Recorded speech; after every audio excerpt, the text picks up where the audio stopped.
ہم تو اکثر ویسے بھی کہتے ہیں کہ گھر میں کسی پیارے کی علتوں کا سامنا ہو، یا خاص طور پر اگر نشے کی بیماری ہے، تو اگر اس کا کوئی نیا نام رکھنا ہو تو وہ تصادم ہوگا۔ دوسری بیماریوں میں عام طور پر فیملیز کے اندر پیار بڑھ جاتا ہے، اتحاد بڑھ جاتا ہے، لیکن نشے کی بیماری ایک ایسی بدقسمت بیماری ہے کہ جس میں ایک دم سے خاندان میں بھونچال سا آ جاتا ہے۔ وقتاً فوقتاً جب پیمانہ صبر لبریز ہو جاتا ہے تو پھر دھمکیاں دینا یا برا بھلا کہنا، اور اس کے بعد جو ہے ندامت کا احساس ہونا، اور پھر کوئی فیورز دینا، ان سب چیزوں کو ہم انیبلنگ اور پرووکنگ کے انڈر سمجھتے ہیں۔ یہی وہ دو چیزیں ہیں جن کے اوپر نشے کی بیماری پلتی ہے۔ ایک بندے کا من باتا کھاجا جو ہے دوسرے کے لیے زہر ہوتا ہے۔ تو فیملی نشے کے مسئلے کو جتنا بڑا فساد سمجھتی ہے، مریض خود اس کو بہت بڑا سلوشن سمجھتا ہے۔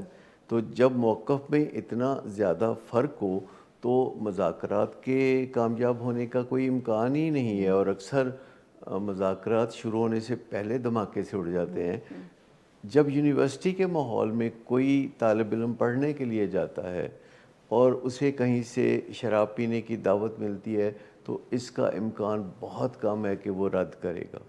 ایک تو میں پہلے بتا دوں کہ پاکستان سے جب ہم اپنے بچوں کو باہر بھیجتے ہیں تو یہ بہت بڑا رسک لیتے ہیں کہ وہ باہر سے پڑھ کے آئیں گے یا نشے جیسی علت لگا کے آئیں گے۔ ذاتی طور پر میں اس چیز کے بہت خلاف ہوں کہ 22-24 سال کی عمر سے پہلے کسی کو باہر بھیجا جائے۔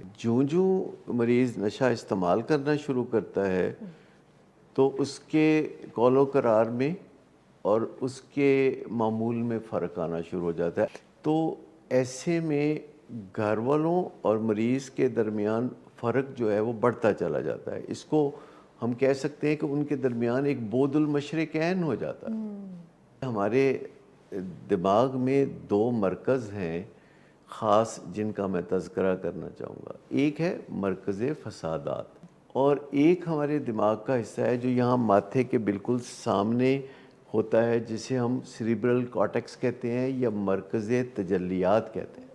تو ہمیں ضرورت یہ ہوتی ہے کہ جب ہمارا مرکز فسادات ایکٹیو ہو جاتا ہے اور مرکز تجلیات پیسیو ہو جاتا ہے تو ہم مرکز تجلیات کو دوبارہ کک سٹارٹ کریں۔ اس کے طریقے موجود ہیں کہ یہ بات میں عام طور پر عکس برعکس کی ٹیکنیک کو واضح کرنے کے لیے کہتا ہوں کہ جب ہم کسی کو تسلی دے دیتے ہیں کہ کیا آپ کا مقصد نہیں ہے، اور پھر بتاتے ہیں کہ کیا آپ کا مقصد ہے، یعنی آپ تکلیف نہیں دینا چاہتے بلکہ راحت اور آرام فراہم کرنا چاہتے ہیں، آپ بیماری سے نجات کا سامان پیدا کرنا چاہتے ہیں، تو پھر آپ اپنے پیارے سے پوچھتے ہیں کہ اب آپ کا خیال کیا ہے کہ اگلا قدم کیا ہونا چاہیے؟ کیا ہمیں کسی معالج سے یا کسی ری ہیب سے رابطہ کرنا چاہیے؟ اب اس کے علاوہ تو کوئی چارہ نہیں کہ علاج کے لیے رجوع کیا جائے۔ تو لامحالہ اگلا سوال یہ پیدا ہوتا ہے کہ علاج کہاں سے کرایا جائے؟ تو میں انہیں مشورہ دوں گا کہ وہ گوگل پہ جائیں اور سرچ کریں کہ ایک بہترین علاج گاہ کے خواص کیا ہوتے ہیں، ان کی خوبیاں کیا ہوتی ہیں۔ ری ہیب کے بارے میں لوگ عام طور پر کوئی اتنا اچھا نہیں سوچتے جیسے کہ یونیورسٹیوں کے بارے میں سوچتے ہیں۔ در حقیقت ری ہیبز اچھے یا برے ہو سکتے ہیں، لیکن جو بہترین ری ہیبز ہوتے ہیں وہ بہترین یونیورسٹیوں سے بھی زیادہ اچھا کام کر رہے ہوتے ہیں۔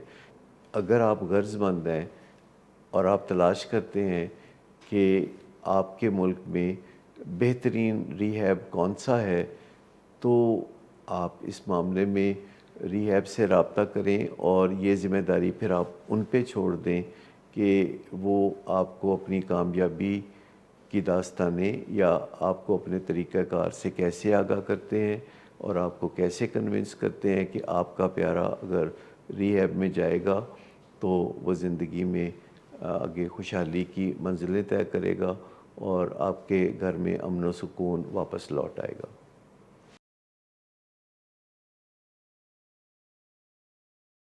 میں شمائلہ بطول، پروگرام ہے یو آسک فار اٹ. ہمارے ساتھ ہیں ڈاکٹر صداقت علی، ندیم نور صاحب اور مس شانزہ ملک.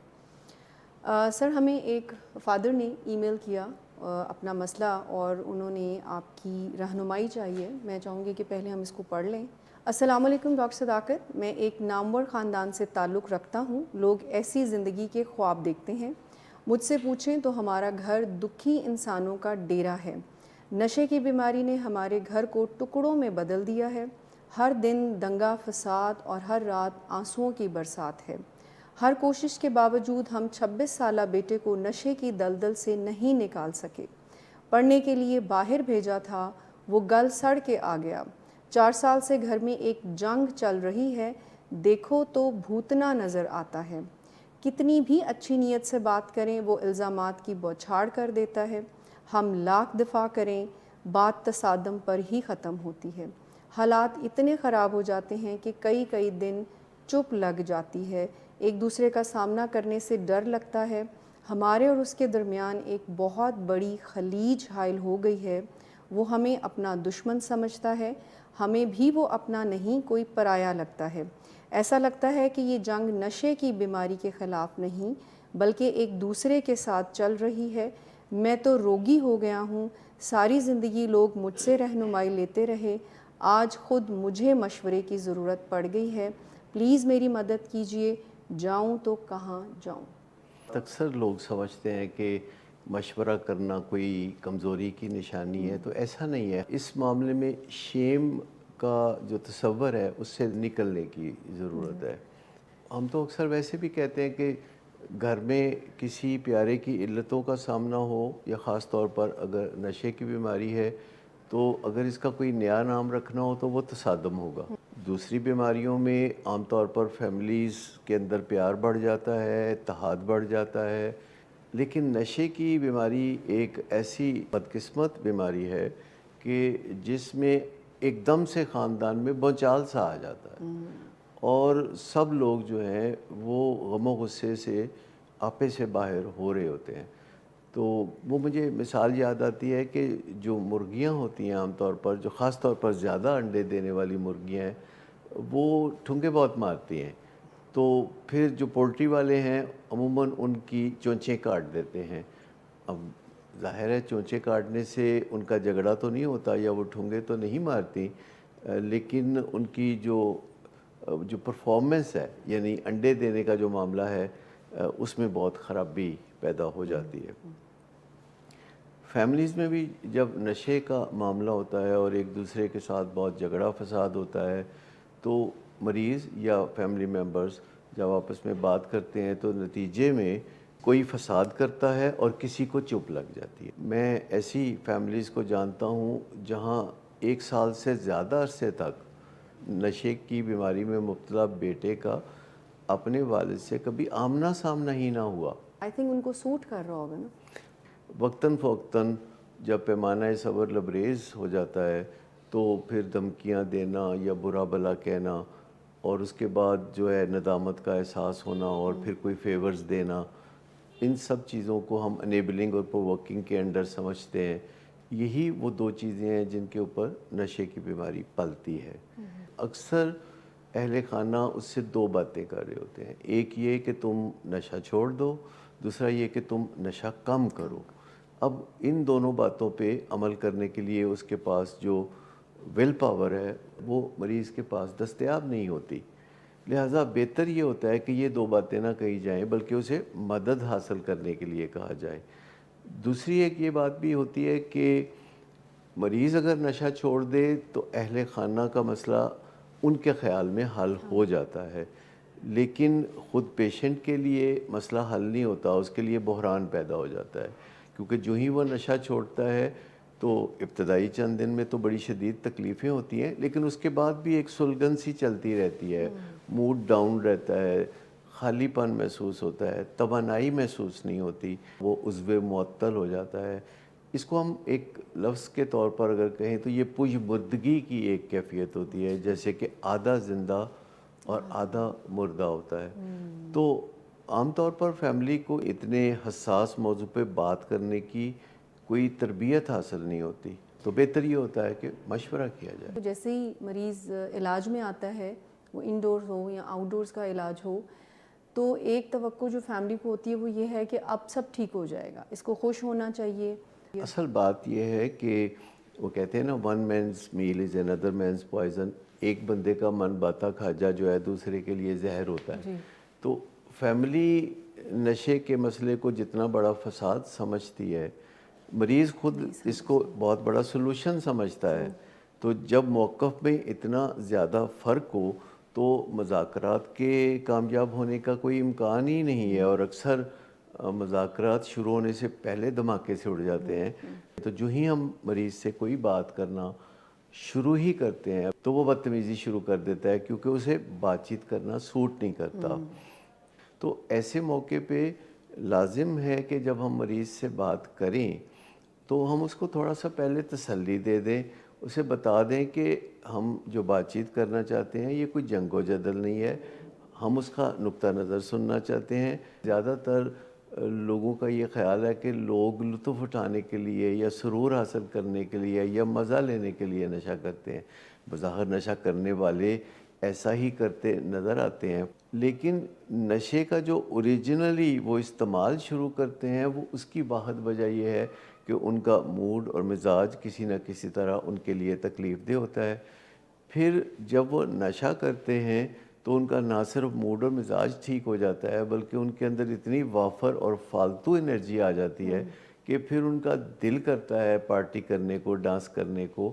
وہ زیادہ سے زیادہ نشہ کرتے ہیں جس سے کم مزہ آنے لگتا ہے. اسے ہی نشے کی بیماری کہتے ہیں. ایک چھوٹے سے وقفے کے بعد آپ کی خدمت میں دوبارہ حاضر ہوتے ہیں.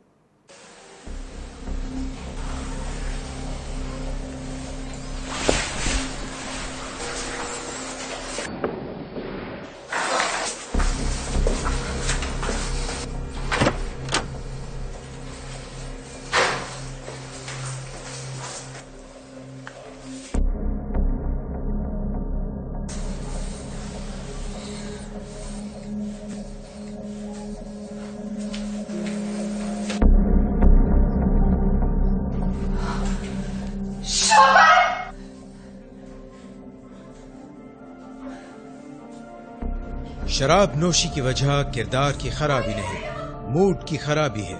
شراب نوشی کبھی بھی نشے کی بیماری میں بدل سکتی ہے. نشے کی بیماری ہر سٹیج پر قابل علاج ہے. مدد حاصل کیجیے کیونکہ وہ ایسا نہیں کرے گا. ولنگ ویز سے مدد حاصل کیجیے، کہیں سے بھی مدد حاصل کیجیے، لیکن فوری مدد حاصل کیجیے. جس معجزے کے انتظار میں آپ نے بہت دیر کر دی اب وہ دستک دے رہا ہے. مدد حاصل کیجیے، مدد حاصل کیجیے، مدد حاصل کیجیے. Welcome back. یہ والد آپ کو بتلا رہے تھے کہ بیٹے کو پاکستان سے باہر پڑھنے کے لیے بھی بھیجا اور اس کے لیے کثیر سرمایہ اور کوششیں کرنا پڑتی ہیں. اس کے باوجود اس آس پر کہ مسئلے حل ہوں گے، انہوں نے تو کہا کہ وہ گل سڑ کے آ گیا. یہ کیا معاملہ ہے؟ کچھ اس پر روشنی ڈالیں. چھوٹی عمر کے ٹین ایجرز کو جب ہم باہر بھیجتے ہیں تو آپ کو پتہ ہے یورپ، امریکہ، کینیڈا، ان ممالک میں جو شراب کا استعمال ہے وہ بہت عام ہے، اور ان کے جو معاشرے ہیں وہ ڈرگ یوز کے اتنا خلاف نہیں ہے، وہ پرو ڈرگ معاشرے ہیں. ہمارا معاشرہ پرو ڈرگ نہیں ہے، وہ ڈرگز کے خلاف معاشرہ ہے. اس کا مطلب یہ نہیں کہ ہمارے ہاں نشہ نہیں ہوتا ہے یا پارٹی نہیں ہوتی اور بے راہ روی نہیں ہوتی، لیکن بائی اینڈ لارج جو ہے ہمارا معاشرہ جو ہے وہ نشے کے بہت خلاف ذہن رکھتا ہے. جب یونیورسٹی کے ماحول میں کوئی طالب علم پڑھنے کے لیے جاتا ہے اور اسے کہیں سے شراب پینے کی دعوت ملتی ہے تو اس کا امکان بہت کم ہے کہ وہ رد کرے گا. اور شراب پینے سے جو تبدیلیاں آتی ہیں پھر وہ فیصلہ کرتی ہیں کہ وہ کتنی دفعہ بعد میں شراب پیے گا. پھر اس کے جسم کے اندر جب نشے کی بیماری پیدا ہوتی ہے جو نشے کے خلاف چلنے لگتی ہے تو اس سے الکوہلزم یا اگر وہ کوئی بھی دوسری ڈرگ استعمال کرتا ہے تو ایڈکشن کا سامنا ہوگا. ایک تو میں پہلے بتا دوں کہ پاکستان سے جب ہم اپنے بچوں کو باہر بھیجتے ہیں تو یہ بہت بڑا رسک لیتے ہیں کہ وہ باہر سے پڑھ کے آئیں گے یا نشے جیسی علت لگا کے آئیں گے. ذاتی طور پر میں اس چیز کے بہت خلاف ہوں کہ 22-24 سال کی عمر سے پہلے کسی کو باہر بھیجا جائے، اور پاکستان سے لوگ کثیر سرمایہ بھیجتے ہیں کہ ان کے بچے باہر جا کے تو اعلیٰ تعلیم کا زیور پہن کر آئیں، لیکن عموماً جیسے انہوں نے کہا کہ وہ بھوتنا نظر آتا ہے. تو مجھے تو یہ الفاظ سن کے دل پہ کچھ دکھ سا محسوس ہوا ہے کہ ایک باپ کس دل سے یہ بات کر رہا ہے. تو جن صاحب نے یہ ای میل لکھی ہے تو اس کے ایک ایک لفظ سے جو ہے آپ ان کے اندر پہنچنے والی تکلیفوں کا اندازہ لگا سکتے ہیں. جیسے انہوں نے یہ بات کی کہ ہمیں نہیں لگتا کہ ہم نشے کی بیماری سے لڑ رہے ہیں، ہمیں لگتا ہے کہ ہم آپس میں لڑ رہے ہیں. اور یہ کتنی تکلیف دہ بات ہے کہ ایک ایسی فیملی جو باہر سے ایسی قابل رشک نظر آتی ہے کہ لوگ ان جیسا بننا چاہتے ہیں، اور اس فیملی کا سربراہ کہہ رہا ہے کہ ہمارا گھر جو ہے وہ دکھی لوگوں کا ڈیرا ہے. How can we identify that کہ یہ گیپ ہے اور یہ نشانی ہے ایک خلیج کی؟ نشہ کرنے سے پہلے لوگ اچھے یا برے یا معتدل ہو سکتے ہیں، لیکن جب وہ ایک دفعہ نشہ کرنا شروع کرتے ہیں تو ان کی زندگی میں پسماندگی آنا شروع ہوتی ہے، کیونکہ انہیں جو ضروری سٹریس ہے وہ بھی نہیں ہوتی، وہ اپنے وعدوں کے بارے میں کوئی ذہنی دباؤ محسوس نہیں کرتے. یہ میں ان کی بات کر رہا ہوں کہ جو یوزرز ہوتے ہیں یہ 80% ہوتے ہیں، لیکن جو 20% ایڈکٹ بن جاتے ہیں یہ وہ لوگ ہوتے ہیں جن کے جسم میں نشے کے خلاف ایک جد و جہد ابھرتی ہے. اسے ہم ایک طرح سے آٹو امیون کہہ سکتے ہیں کہ جسم اپنے ہی کسی معاملے میں مخالف چلنے لگتا ہے. اب صورتحال یہ ہے کہ جوں مریض نشہ استعمال کرنا شروع کرتا ہے تو اس کے قول و قرار میں اور اس کے معمول میں فرق آنا شروع ہو جاتا ہے. اور جب وہ نشے کی بیماری میں مبتلا ہوتا ہے اور نشے کا استعمال جو ہے بے انتہا بڑھ جاتا ہے، جس کے لیے اسے بے پناہ وقت صرف کرنا پڑتا ہے، اسے روپے پیسے کی ضرورت پڑتی ہے، وہ اپنے کام پہ توجہ نہیں دے سکتا، وہ وعدے توڑتا ہے، وہ کمٹمنٹس پوری نہیں کرتا، وہ لوگوں سے ادھار لے کے واپس نہیں کرتا. تو ایسے میں گھر والوں اور مریض کے درمیان فرق جو ہے وہ بڑھتا چلا جاتا ہے. اس کو ہم کہہ سکتے ہیں کہ ان کے درمیان ایک بود المشرقین ہو جاتا ہے. اور سر یہ بود المشرقین کیا ہے، پہلے ہمیں یہ بتا دیں. کہ یہ ایک قرآنک کانسیپٹ ہے کہ مشرق ایک نہیں ہوتا، مشرق دو ہوتے ہیں، اور مغرب بھی ایک نہیں ہوتا، مغرب دو ہوتے ہیں. جیسے قرآن پاک میں ہے کہ رب المشرقین و رب المغربین. تو سائنسدان سوچتے تھے کہ مشرق تو ایک ہی ہوتا ہے، مغرب تو ایک ہی ہوتا ہے، تو یہ کیا بات ہوئی. لیکن پھر یہ توجیہ اس کی سامنے آئی کہ مشرق کے بھی دو کونے ہوتے ہیں، اور ایک کونے سے سردیوں میں سورج نکلتا ہے اور دوسرے کونے سے گرمیوں میں سورج نکلتا ہے. تو جب گرمیوں میں سورج نکلتا ہے تو وہ بہت زیادہ دیر تک چمکتا ہے اور دنیا کو تپش فراہم کرتا ہے، جس سے موسم گرما سامنے آتا ہے. گرمیوں میں سورج کا جو دورانیہ ہے چمکنے کا وہ 16, 17, 18 گھنٹے تک ہوتا ہے بعض ملکوں میں. لیکن سردیوں میں سورج مشرق کے دوسرے کونے سے نکلتا ہے اور زیادہ دیر تک نہیں چمکتا، اور اس کی شعاعیں ترچھی ہوتی ہیں، اس میں تپش نہیں ہوتی، جس کی وجہ سے موسم سرما وجود میں آتا ہے. تو آپ یوں سمجھ لیں کہ گھر والوں میں اور مریض میں اتنا ہی فرق ہوتا ہے جیسے کہ مشرق کے ایک کونے سے دوسرے کونے تک کا. اور جب سورج پھرتا ہوا ایک کونے سے دوسرے کونے تک چلتا ہے تو آپ دیکھیے کہ موسم ٹوٹل بدل جاتے ہیں. اسی طرح جب مریض نشہ کرتا رہتا ہے اور گھر والے اس کے ساتھ کوئی حساب کتاب کرنے کی کوشش کرتے ہیں، محاسبہ کرنے کی کوشش کرتے ہیں، تو جو ماحول ہے وہ بدلتا چلا جاتا ہے اور ان میں فرق اور خلیج بہت بڑھتی چلی جاتی ہے. تو آپ کسی مریض کو دیکھیں اور اس کے گھر والوں کو دیکھیں تو آپ کو ان کے طور و تطوار اور انداز میں اور ان کے معمولات میں بہت فرق نظر آئے گا. ایڈکشن میں فیملی نیگیٹو فیلنگ سے زیادہ آپریٹ کرتی ہے اور مریض کے خلاف بیڈ آپ کہہ لیں امپریشن رکھنا یا الفاظ بولنا، ہمدردیاں نہیں ہوتی، حالانکہ اس کو بھی ہمدردی کی ضرورت ہے. گھر والوں کو پوری کہانی پتہ نہیں ہوتی. پہلی بات کہ گھر والوں کو یہ نہیں پتہ ہوتا کہ مریض نے جو نشہ شروع کیا تھا وہ اپنے موڈ اور مزاج کی خرابی کی وجہ سے کیا تھا. تو یہ جو کہانی کا شروع کا حصہ ہے کہ اس کا موڈ خراب رہتا تھا تو اس نے نشہ کیا، اور پھر جو کہانی کا آخر کا حصہ ہے کہ یہ نشہ چھوڑنا ہی نہیں چاہتا، اس کی فطرت خراب ہے اور انہیں بالکل پتہ نہیں ہوتا کہ نشہ چھوڑتے ہی وہ کریش ہو جاتا ہے ایک طرح سے. تو جب اگر گھر والے اچھی طرح سمجھ لیں اور کہانی کو مکمل کر لیں اور اپنی گھڑی ہوئی کہانیوں پہ ایک دم یقین نہ کریں، کیونکہ کچھ حقائق گھر والوں کے سامنے ہوتے ہیں، کچھ چھپے ہوتے ہیں، اور گھر والے ایسے ہی کوشش کر کے اندازے لگا کے ڈاٹ سے ڈاٹ ملاتے ہیں. اگر ہم یہ فرض کر لیں کہ یہ ایک مہذب، معقول، سمجھدار، پڑھا لکھا ہمارا اثاثہ ہے، فیملی ممبر ہے، تو ہم فوراً اسے انسانوں کی صف میں کھڑا کر دیں گے. تو جب ہم ایک باہمی احترام اور باہمی مقاصد کے تحت اس کے ساتھ بات چیت کریں گے تو پھر بات چیت آگے بڑھنا شروع ہو جائے گی. جیسے باقی بیماریوں کے ساتھ ہم سائنٹیفک اپروچ کو ساتھ ساتھ لے کے چلتے ہیں، تو اس میں زیادہ مجھے لگتا ہے کہ ہمیں سائنٹیفک اپروچ کے ساتھ چلنا چاہیے. تو ٹھنڈے جذبات کے ساتھ بات ریکوائرمنٹ ہے، یعنی نیڈڈ یہ ہے کہ آپ اپنے جذبات کو ٹھنڈے رکھ کر کریں. فیملی سے ہمیں یہ سننے کو ملتا ہے کہ ٹھنڈے ہوں تو بات نہیں ہوتی، تپے ہوں تو احتیاط نہیں ہوتی. یہ بڑا کامن سا فکر ہے کہ پرسکون ہو تو پھر ہم چپ رہتے ہیں.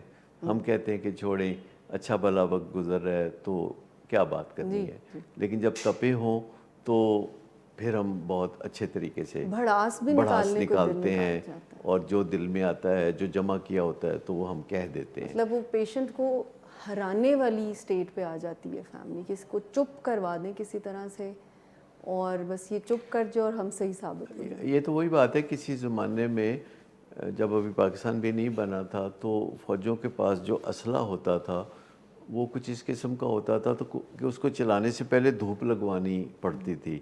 تو کشمیر کے محاذ پہ کوئی جنگ ہونے والی تھی تو اسلحہ جب نکالا گیا اور فائرنگ کے لیے کہا گیا کہ مشق کر لیں کہ فائرنگ کیسے کرنی ہے، تو انہوں نے بولا کہ توپ لگ سی تے ٹھس کر سی. مطلب دھوپ لگے گی تو یہ اسلحہ چلے گا. تو اہل خانہ میں بھی یہی ہوتا ہے کہ جب ان کے اندر کسی تازہ وقوعے سے تپش پیدا ہوتی ہے اور پیمانہ صبر لبریز ہوتا ہے تو وہ پھٹ پڑتے ہیں اور لاوا نکلتا ہے.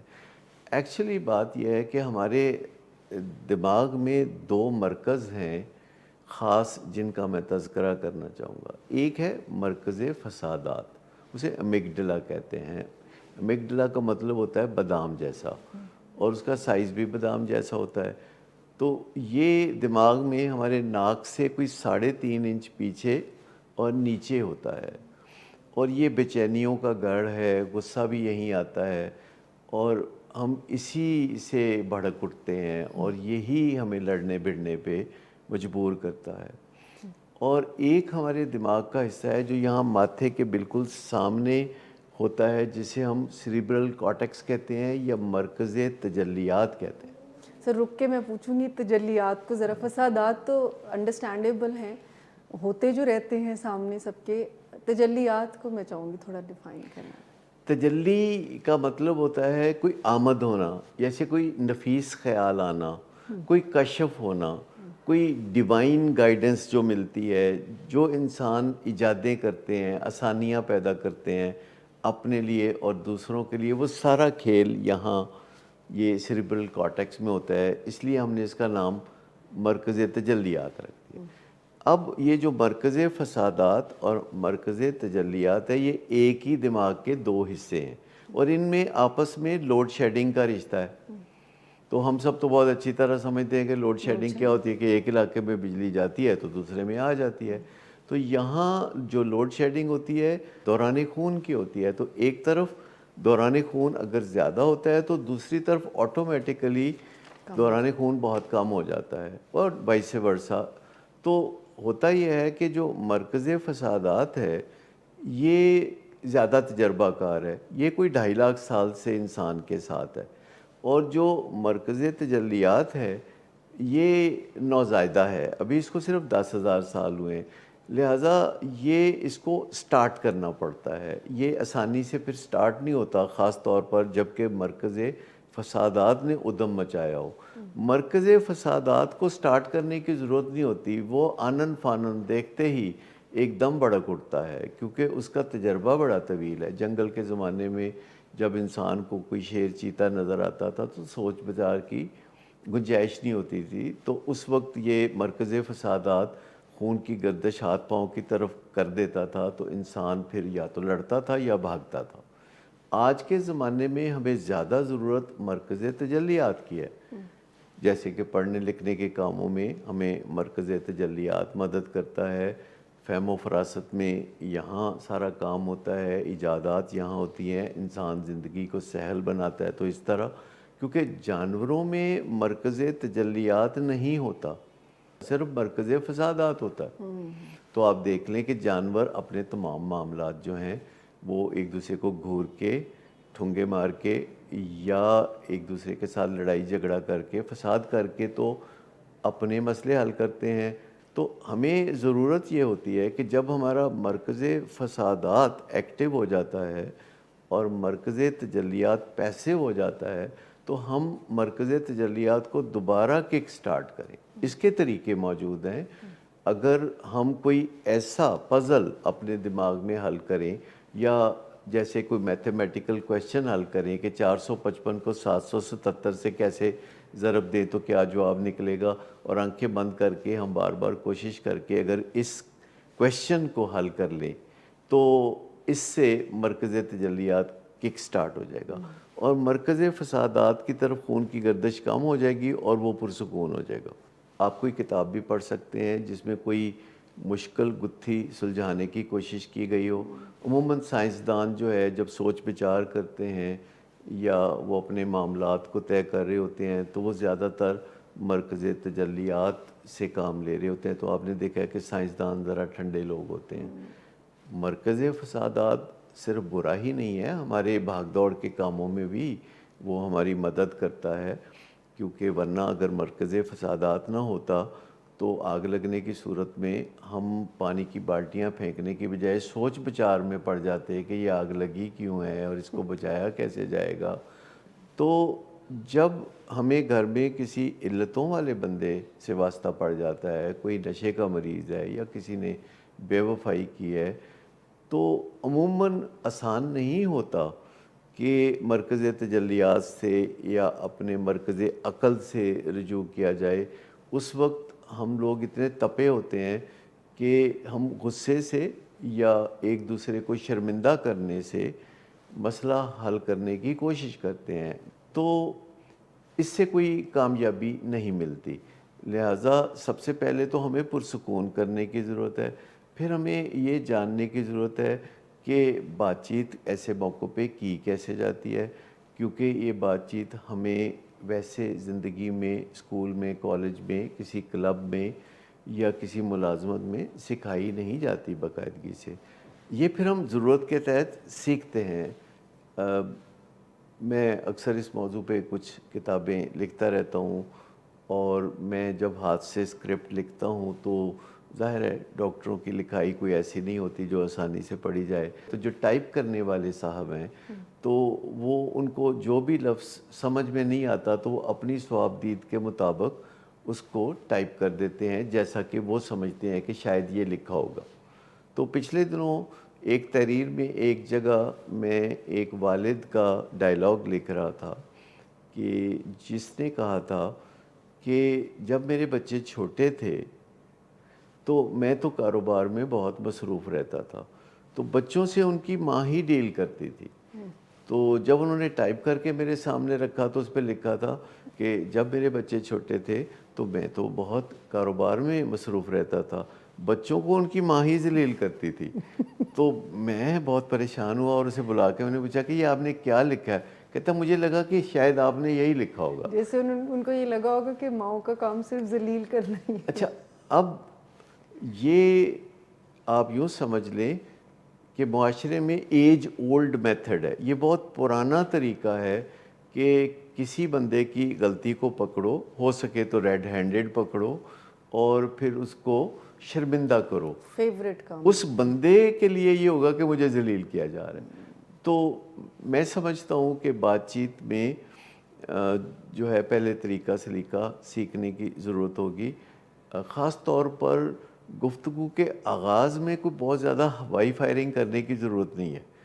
اگر آپ غصے سے تڑپتے ہوئے آ کے تو مذاکرات کی ٹیبل پہ بیٹھیں تو اس کا مطلب یہ نہیں کہ اب آپ اچھی گفتگو کریں گے. گفتگو میں جو ابتدائی 30 سیکنڈ ہے اور پھر اس کے بعد جو 4 منٹ ہے یہ بڑے اہم ہوتے ہیں. اس دوران ہی پتہ چل جاتا ہے کہ آگے جا کے مذاکرات کا انجام کیا ہونے والا ہے. فضا سازگار رکھنا بہت ضروری ہے.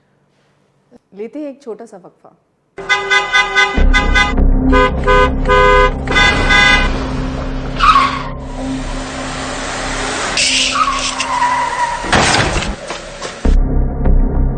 گھٹیا انسان، اتنی دیر سے گیٹ کیوں کھولا؟ سوئے ہوئے تھے تم کیا؟ سر میں نے تو منٹ بھی بکواس نہ کر تم میرے ساتھ. کیا کر رہے ہیں آپ؟ ابا جی گھر پہ ہیں، نشے میں گالیاں دے رہے ہیں. خدارا ہوش میں آئے، کیا ہو گیا آپ کو؟ ہوش میں کیسے آؤں؟ سارا کیا دھرا انہی کا تو ہے. شراب نوشی کی وجہ کردار کی خرابی نہیں، موڈ کی خرابی ہے. شراب نوشی کبھی بھی نشے کی بیماری میں بدل سکتی ہے. نشے کی بیماری ہر سٹیج پر قابل علاج ہے. مدد حاصل کیجیے کیونکہ وہ ایسا نہیں کرے گا. ولنگ ویز سے مدد حاصل کیجیے، کہیں سے بھی مدد حاصل کیجیے، لیکن فوری مدد حاصل کیجیے. جس معجزے کے انتظار میں آپ نے بہت دیر کر دی اب وہ دستک دے رہا ہے. مدد حاصل کیجیے، مدد حاصل کیجیے، مدد حاصل کیجیے. Welcome back.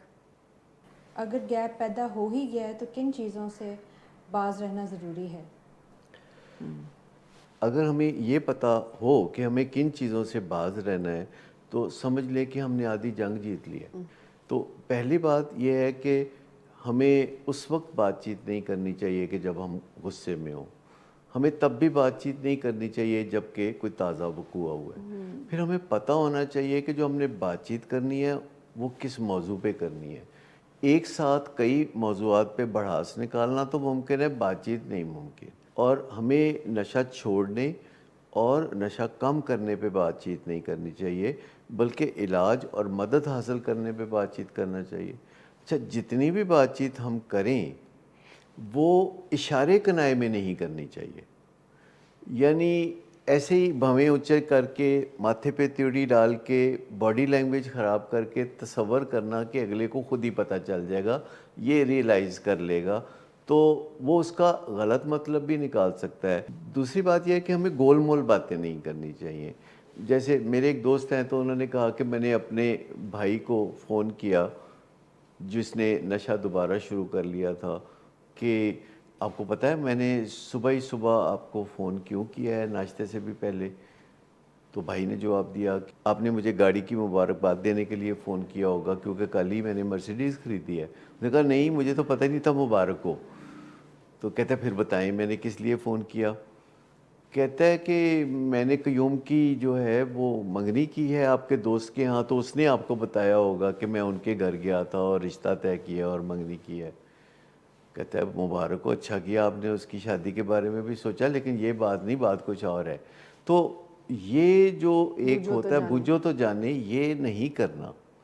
آپ نے جو بھی بات کرنی ہے احترام کے ساتھ، ایمانداری کے ساتھ، دو ٹوک اور سیدھی اور کھری بات کرنی ہے.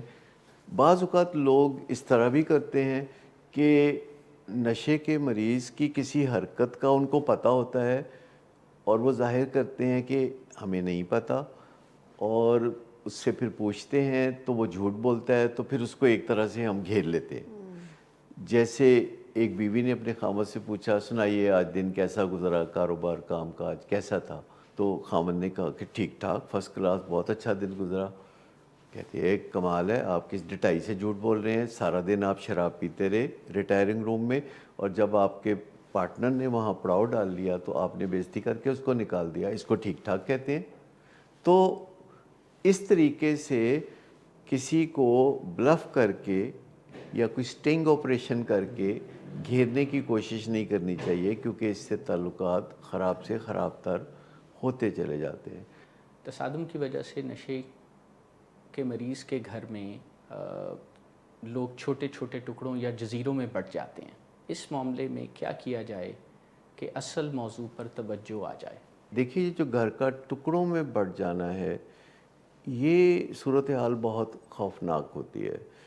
عموماً گھر میں نشے کے مریض کے ساتھ معاملات کو سنوارنے کے لیے سب لوگ ایک دوسرے کی مدد لینا چاہ رہے ہوتے ہیں اور ایک دوسرے کے ذریعے پیغام رسانی کرنے کی کوشش کرتے ہیں۔ جیسے والد اپنی بیوی کو کہتا ہے کہ تم سمجھاؤ اپنے بیٹے کو کہ وہ راتوں کو 2-2 3-3 بجے جو گھر آتا ہے یہ مناسب نہیں ہے، تو سرے شام آیا کرے۔ اب ماں جو ہے وہ کسی نہ کسی وجہ سے، کسی اور وجہ سے اپنے خامد سے ناراض ہو سکتی ہے۔ اس ناراضی کی وجہ سے وہ اپنے بیٹے کے ساتھ خصوصی قربت بنا لیتی ہے۔ تو ماں اس کو کیسے بیٹے تک پہنچاتی ہے؟ وہ کہتی ہے کہ ویسے تو آپ نوجوان ہیں، جب چاہیں گھر آئیں، لیکن بڑے حاجی صاحب کو یہ بالکل پسند نہیں ہے کہ راتوں کو دیر تک باہر رہا جائے۔ وہ تو اپنے بیٹوں کو بھی بیٹیوں کی طرح پالنا چاہتے ہیں۔ محض مریض کی خوشنودی حاصل کرنے کے لیے پیغام کو کچھ اس طرح پہنچایا جائے جسے نشے کا مریض جو ہے باہر جاتی گیند سمجھ کے چھوڑ دیتا ہے، نظر انداز کر دیتا ہے، اور ماں کے ساتھ صدقے باری بھی جاتا ہے، ماں کو سپورٹ بھی مہیا کرتا ہے، تو ماں اپنے آپ کو طاقتور سمجھتی ہے۔ تو نشے کی بیماری میں گھر جو جزیروں میں بٹ جاتا ہے، اس کا مطلب یہی ہے کہ لوگ اپنے اپنے ویسٹڈ انٹرسٹ کو مد نظر رکھتے ہوئے اور نشے کے مریض کی بیماری کو درگزر کرتے ہوئے یا نظر انداز کرتے ہوئے ایسے اقدامات کر رہے ہوتے ہیں جس سے معاملہ دن بدن بگاڑ کی طرف چلا جاتا ہے۔ تو اگر والد بات کرنا چاہتے ہیں تو ان کے پاس یہ صلاحیت ہونی چاہیے کہ وہ اپنے بیٹے سے براہ راست اس موضوع پہ بات کریں اور جو کمٹمنٹ ہے وہ لیں۔ تو جب پہلی دفعہ کوئی وعدہ توڑتا ہے تو آپ اسے وارننگ دیتے ہیں، لیکن جب کوئی بار بار وعدہ توڑتا ہے تو پھر آپ کریڈیبلٹی پہ بات کرتے ہیں، پھر آپ بات کرتے ہیں کہ بطور والد میں تم پر بھروسہ نہیں کر سکتا۔ اور یہ بات جو ہے رات کو دیر سے آنے سے بھی بڑھ کے تکلیف دہ ہے کہ آپ جو کہتے ہیں وہ کرتے نہیں ہیں، اور جب میں آپ پہ بھروسہ نہیں کر سکتا تو بطور باپ بیٹا ہمارے درمیان ایک اچھا رشتہ کیسے پنپ سکتا ہے؟ اگر فیملی ممبرز کے منہ کھولتے ہی مریض بھڑک اٹھے تو اس وقت فیملی ممبرز کو کیا کرنا چاہیے؟ دیکھیں، یہ پہلے سے ہی اس کا اندازہ ہوتا ہے کیونکہ اس کا کئی دفعہ تجربہ ہوا ہوتا ہے، تو اس خطرے کو ہم پیشگی ٹالتے ہیں اور اس کے لیے عکس برعکس کی ٹیکنیک استعمال کرتے ہیں کہ ہمیں پتہ ہوتا ہے کہ جب ہم بات شروع کریں گے تو مریض بھڑک اٹھے گا جلدی، تو ایسا ہونے سے کافی پہلے ہم مریض سے بات کرتے ہیں کہ کیا ہم نہیں چاہتے۔ تو جب ہم کیا نہیں چاہتے اور کیا چاہتے ہیں کو واضح کر کے بتا دیتے ہیں تو مریض کی جو اپریہنشن ہوتی ہے یا اس کے جو تحفظات ہوتے ہیں کہ اس بات چیت کے نتیجے میں آخر کار میرا کوئی نقصان ہونے والا ہے، آخر کار میرے لیے کوئی برا ہی نتیجہ نکلے گا، اور وہ بات چیت کو سیبوٹیج کر دیتا ہے۔ تو جب ہم کسی علتوں میں مبتلا شخص کے ساتھ بات کرتے ہوئے جس کو ہم نے ریڈ ہینڈڈ پکڑا ہے یا جو گھر میں تھوڑا شودر سا بن گیا ہے اور باقی اہل خانہ کوئی برہمن کا درجہ اپنے لیے بنا لیتے ہیں، تو پھر بات چیت ناکامی کی طرف چلی جاتی ہے۔ تو ایک تو اہل خانہ میں یہ جو تفریق ہے، کوئی برہمن کوئی کھتری کوئی شودر بن جائے، سب اہل خانہ اس علت کا جو الزام ہے وہ آپس میں برابر تقسیم کر لیں اور پھر بات چیت کے ذریعے اس علت کو گھر سے باہر نکال دیں، تو یہ کافی مناسب رہے گا۔ آپ اکثر کہتے ہیں کہ نشئی سے بات کرتے ہوئے آخر میں ایک سوال چھوڑ دیں، اس کی کیا وجہ ہے؟ کہ یہ بات میں عام طور پر عکس برعکس کی ٹیکنیک کو واضح کرنے کے لیے کہتا ہوں کہ جب ہم کسی کو تسلی دے دیتے ہیں کہ کیا آپ کا مقصد نہیں ہے اور پھر بتاتے ہیں کہ کیا آپ کا مقصد ہے، یعنی آپ تکلیف نہیں دینا چاہتے بلکہ راحت اور آرام فراہم کرنا چاہتے ہیں، آپ بیماری سے نجات کا سامان پیدا کرنا چاہتے ہیں، تو پھر آپ اپنے پیارے سے پوچھتے ہیں کہ اب آپ کا خیال کیا ہے کہ اگلا قدم کیا ہونا چاہیے، کیا ہمیں کسی معالج سے یا کسی لیتے ہیں ایک چھوٹا سا وقفہ.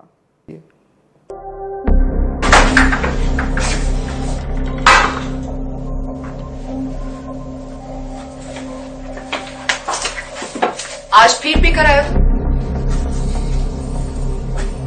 نہیں تو ان بچوں کا ہی خیال کر لو. بند کرو تم اپنی بکواس. لیکن تم اپنی گھٹیا کو تو سے باز مت آنا. تم ہو ہی گھٹیا انسان. تم ہوتی کون ہو مجھے روکنے والی؟ تمہارے باپ کے بال کی پیتا ہو کیا؟ شراب نوشی کی وجہ کردار کی خرابی نہیں، موڈ کی خرابی ہے. شراب نوشی کبھی بھی نشے کی بیماری میں بدل سکتی ہے. نشے کی بیماری ہر سٹیج پر قابل علاج ہے. مدد حاصل کیجیے کیونکہ وہ ایسا نہیں کرے گا. ولنگ ویز سے مدد حاصل کیجیے، کہیں سے بھی مدد حاصل کیجیے، لیکن فوری مدد حاصل کیجیے. جس معجزے کے انتظار میں آپ نے بہت دیر کر دی اب وہ دستک دے رہا ہے. مدد حاصل کیجیے، مدد حاصل کیجیے، مدد حاصل کیجیے.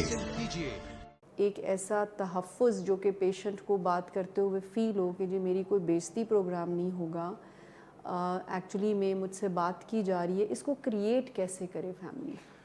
لوگ سمجھتے ہیں کہ اسے ایک بیماری محاورتاً کہا جاتا ہے، بہت سے لوگ تو اسے بیماری کہتے بھی نہیں، اسے ایک لعنت کہتے ہیں.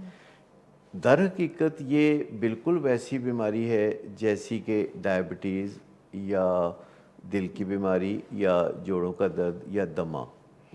تو ایسے میں اگر احترام کرنے سے بات کرنے کا موقع ملتا ہے یا باہمی اہداف کے اوپر نظر رکھنے سے آسانی ہوتی ہے تو ہمیں ایسا کر لینا چاہیے. اور یہ تب ممکن ہوتا ہے جب ہم اپنا پرانا بات کرنے کا طریقہ بدل کے کاؤنسلرز کے پاس یا معالج کے پاس جاتے ہیں اور وہ ہمیں نئے طریقے بتاتے ہیں. اور وہ نئے طریقے نہ صرف آسان اور سہل ہوتے ہیں بلکہ ان میں زیادہ وقت بھی نہیں لگتا. ایک دفعہ ہم ان کو اچھی طرح سے سمجھ لیں تو آہستہ آہستہ وہ ہمارے دل میں اترنا شروع ہو جاتے ہیں.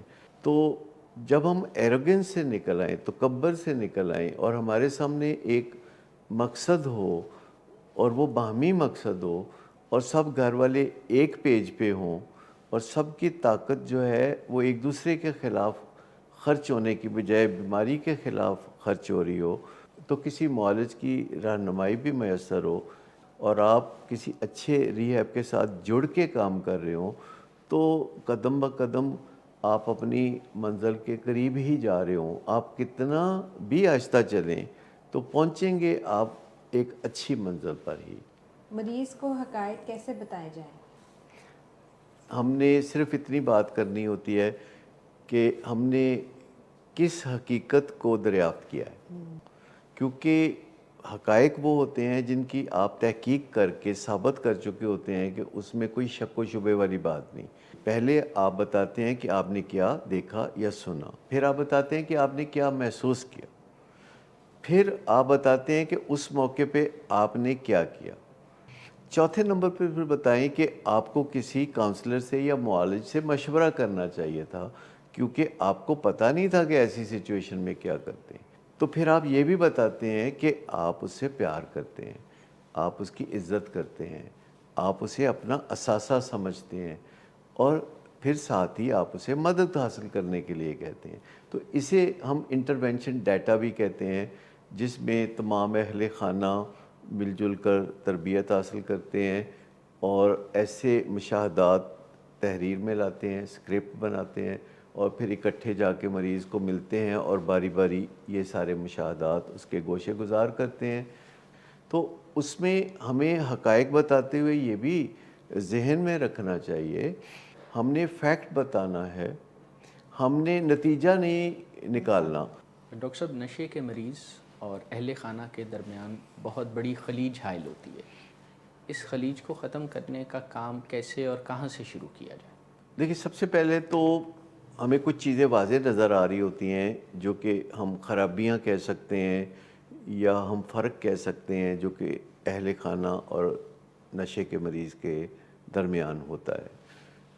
اور ہمیں وہ ترتیب وار لکھنا ہوگا کہ وہ فرق کیا ہے. یعنی کسی صفحے کے درمیان ایک آپ لکیر کھینچ لیں اور دائیں طرف آپ لکھیں کہ مریض کیسے بات چیت کرتا ہے، کیسے معمولات ہیں اس کے، کیسے لوگوں سے ملتا ہے، ذمہ داریاں کیسے اٹھاتا ہے یا نہیں اٹھاتا، کیسے بیہیو کرتا ہے، اس کا رویہ کیسا ہے.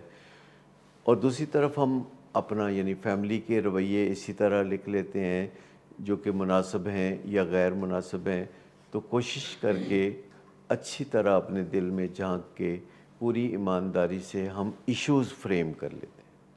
ہم نے دیکھا ہوگا کہ عدالتوں میں بھی یہ لفظ استعمال ہوتا ہے کہ دو پارٹیاں ہوتی ہیں، ان کے درمیان کوئی تنازع ہوتا ہے جائیداد کا یا کسی اور طرح کا، اور وہ مدعی اپنا نقطہ نظر بیان کرتا ہے تو مدعا علیہ اپنی کہانی بتاتا ہے اور جواب دیتا ہے. تو دونوں کی بات سن کے جج صاحب کچھ ایشو فریمز کرتے ہیں. یہاں کوئی عدالت تو خیر نہیں لگی ہوئی، یہاں تو ایک بہت زبردست مہم جوئی ہو رہی ہے کہ اپنے گھر میں خوشحالی کو واپس لانا ہے. تو پوری ایمانداری سے اپنے معالج کی مدد سے ہم ایشوز فریم کر لیتے ہیں. تو اس سے اسٹرکچر سامنے آ جاتا ہے کہ دونوں کے درمیان فرق کیا ہے اور جو گیپ ہے اس کو ہم نے پورا کیسے کرنا ہے. اور اس کے لیے پھر ہم ایک لائحہ عمل ترتیب دیتے ہیں جسے ہم کہتے ہیں کہ انڈیکیٹرز بنا لیتے ہیں کہ خود مریض کے انڈیکیٹرز کیا ہیں جن پہ کام کرنے کی ضرورت ہے اور اہل خانہ کے انڈیکیٹرز کیا ہیں. تو سب کو اگر معالج اپنے اپنے کام پہ لگا دیتا ہے تو ان کی زندگی میں بہتری آنا شروع ہوتی ہے، بے چینیاں کم ہوتی ہیں، جھگڑے کم ہوتے ہیں، فسادات نہیں ہوتے. تو وہ جو ایک تکلیف دہ معاملہ تھا وہ پہاڑ کی چوٹی سر کرنے جیسی مہم جوئی بن جاتا ہے اور اس میں مزہ آنے لگتا ہے. ہم اکثر فیملیز کو یہ کہتے ہیں کہ جب تک آپ اپنے اس کام میں یا اس ایڈونچر میں دلچسپی لینا نہیں شروع کریں گے اور جب تک آپ کو مزہ آنا شروع نہیں ہوگا تب تک آپ کی بات آگے نہیں بڑھے گی. اگر علتوں میں مبتلا بندہ تگڑا بھی ہو تو کیا کیا جائے؟ کئی خاندانوں میں یہ تصور ہوتا ہے جیسے بڑے ذمہ دار گھرانے یا جاگیردار گھرانوں میں یا انڈسٹریلسٹ گھرانوں میں امیونٹی حاصل ہوتی ہے گھر کے سربراہ کو کہ وہ جس طرح کی علتوں میں چاہے مبتلا ہو باقی لوگ جو ہیں اس پہ احتجاج نہیں کرتے، وہ ان علتوں کے ساتھ پرامن زندگی گزارنے کو ترجیح دیتے ہیں. لیکن ایسا نہیں ہے کہ اگر آپ کا پیارا بہت تگڑا ہے اور بیمار ہے تو آپ اس کی مدد ہی نہیں کر سکتے. تو مہارتیں اگر ہم حاصل کر لیتے ہیں تو پھر اس سے کوئی فرق نہیں پڑتا کہ ہمارے سامنے کوئی کمزور ہے یا تگڑا ہے. ہماری اسٹرینگتھ جو ہوتی ہے وہ ہماری پوزیشن سے نہیں، ہماری مہارتوں سے آتی ہے. علتوں میں مبتلا بندے سے بات کرنے کی مہارتیں آئیں کہاں سے ہیں؟ یہ سوال آپ کا بہت دلچسپ ہے. آپ یوں سمجھیں کہ دنیا بھر میں یہ بیماری بہت عام ہے اور جن خاندانوں میں یہ بیماری ایک دفعہ آ جاتی ہے وہ تکلیف سے بہت تڑپتے ہیں. پچھلے کوئی 300 سال سے ماہرین بھرپور توجہ دیے ہوئے ہیں کہ گھر میں تصادم کی فضا کو کیسے ختم کیا جائے اور علاج معالجے کا معاملہ کیسے آگے بڑھایا جائے. تو پچھلی صدی کے وسط میں ڈاکٹر ورنون جانسن پہلے ڈاکٹر تھے کہ جنہوں نے کسی علتوں میں مبتلا شخص کے ساتھ بات چیت کرنے کا ڈھانچہ بنایا. اسے انہوں نے انٹرونشن کا یا مداخلت کا نام دیا اور انٹرونشن ڈیٹا لکھنے کے بارے میں بھی انہوں نے ہی سارا رواج ڈالا. لیکن مجھے خود کوئی 50 سال ہو گئے ہیں اس شعبے سے وابستہ، تو میں نے یہ دیکھا ہے کہ بہت سے ایسے خاندان ہیں جو کسی معالج کی مدد کے بغیر ہی اپنے پیارے کی علتوں پر بات چیت کر سکتے ہیں، اس کے ساتھ گول سیٹنگ کر سکتے ہیں اور نہایت امن سے اور نہایت شائستگی کے ساتھ اپنے گھر سے نشے کی بیماری کو نکال سکتے ہیں۔ یہی وہ ہیرے لوگ ہیں جو جب میں دیکھتا ہوں تو میں ان سے سیکھنا شروع کرتا ہوں کہ وہ مشکل بندے سے مشکل موضوع پر بات کرتے ہوئے پل صراط سے کیسے گزرتے ہیں۔ تو گزشتہ 50 سالوں میں میری ایک نہ بجھنے والی پیاس تھی کہ انسانوں کے درمیان بات چیت کو شائستہ بنانا اور شگفتہ بنانا کیسے ممکن ہے، خاص طور پر کہ جب آپ کا نفع نقصان بہت بڑھ کر ہو اور آپ کی رائے بالکل ایک دوسرے سے مختلف ہو اور آپ بڑی تکلیف میں ہوں اور جذباتی فضا بہت گرد آلود ہو، تو بھی آپ بات چیت کا آغاز کسی ایسے کنارے سے کر سکتے ہیں کہ جس سے آگے بڑھنے میں آسانی ہو۔ ویسے تو آپ کو بہت سارے لوگ ملیں گے جو بڑی نرم گفتگو کرتے ہیں پر ان کی کوئی نہیں سنتا۔ آپ نے ایسے لوگ بھی دیکھے ہوں گے کہ جو سختی کا کمبل ڈال کے ہر بات منوا لیتے ہیں، لیکن چنگاریاں نیچے رہ جاتی ہیں۔ بہت سے لوگ بڑے روب داب سے بات چیت کر رہے ہوتے ہیں لیکن وہ آگے بڑھتے ہوئے پیچھے بارودی سرنگیں بچھا رہے ہوتے ہیں۔ اس طرح کبھی بھی حتمی کامیابی نہیں ملتی۔ اصل بات یہ ہے کہ سافٹر اپروچ اپنائی جائے لیکن پکی بات کی جائے۔ جب میں کہتا ہوں کہ نرمی سے بات کی جائے تو اس کا مطلب صرف یہ ہوتا ہے کہ آپ جو کہیں اسے لوگ حتمی سمجھیں۔ جب آپ کا نظریہ یہ ہوگا کہ آپ جو کہیں گے آپ کا مطلب بھی وہی ہوگا اور آپ جو کہیں گے آپ اس پہ عمل بھی کریں گے، تو بہت جلد آپ کی کریڈیبلٹی بن جائے گی، آپ کا ویار بن جائے گا۔ تو یہ جو طریقہ سلیقہ ہے بات چیت کرنے کا، جس میں آپ دوسرے کو خود سکھاتے ہیں کہ وہ آپ کے ساتھ کیا سلوک کرے، یہ فقرہ اکثر ہمارے کام کاج میں بہت دہرایا جاتا ہے، we teach people how to treat us. تو یہ گھر میں بھی بہت کارآمد ہے۔ اگر ہم دوسروں کو بتا دیں کہ ہم برے سلوک کو ویلکم نہیں کرتے تو فوری طور پر تو شاید ان کا رد عمل نامناسب ہو، لیکن ان دی لانگ رن ان کا دماغ جو ہے یہ بات رجسٹر کر لے گا کہ میری بیوی یا میرا خامند برے سلوک کو خوش آمدید نہیں کہتا، لہٰذا مجھے یہ نہیں کرنا۔ سر، ہم نے اس موضوع پر سیر حاصل گفتگو کی، اب آپ والد کو کیا مشورہ دیں گے؟ اب اس کے علاوہ تو کوئی چارہ نہیں کہ علاج کے لیے رجوع کیا جائے۔ تو لامحالہ اگلا سوال یہ پیدا ہوتا ہے کہ علاج کہاں سے کرایا جائے۔ تو میں انہیں مشورہ دوں گا کہ وہ گوگل پہ جائیں اور سرچ کریں کہ ایک بہترین علاج گاہ کے خواص کیا ہوتے ہیں، ان کی خوبیاں کیا ہوتی ہیں۔ تو ریہیب کے بارے میں لوگ عام طور پر کوئی اتنا اچھا نہیں سوچتے جیسے کہ یونیورسٹیوں کے بارے میں سوچتے ہیں۔ در حقیقت ریہیبز اچھے یا برے ہو سکتے ہیں، لیکن جو بہترین ریہیبز ہوتے ہیں وہ بہترین یونیورسٹیوں سے بھی زیادہ اچھا کام کر رہے ہوتے ہیں، کیونکہ یونیورسٹی میں تو عام طور پر ایسے لوگ جا کے تعلیم حاصل کرتے ہیں جو علتوں میں مبتلا نہیں ہوتے، لیکن ریہیب میں وہ لوگ آتے ہیں جو کہ علتوں میں مبتلا ہوتے ہیں اور جنہیں اپنی زندگی کو نئے سرے سے سیدھے رستے پہ لانا ہوتا ہے اور ذہنی سکون کے علاوہ دنیاوی خوشحالی بھی حاصل کرنی ہوتی ہے۔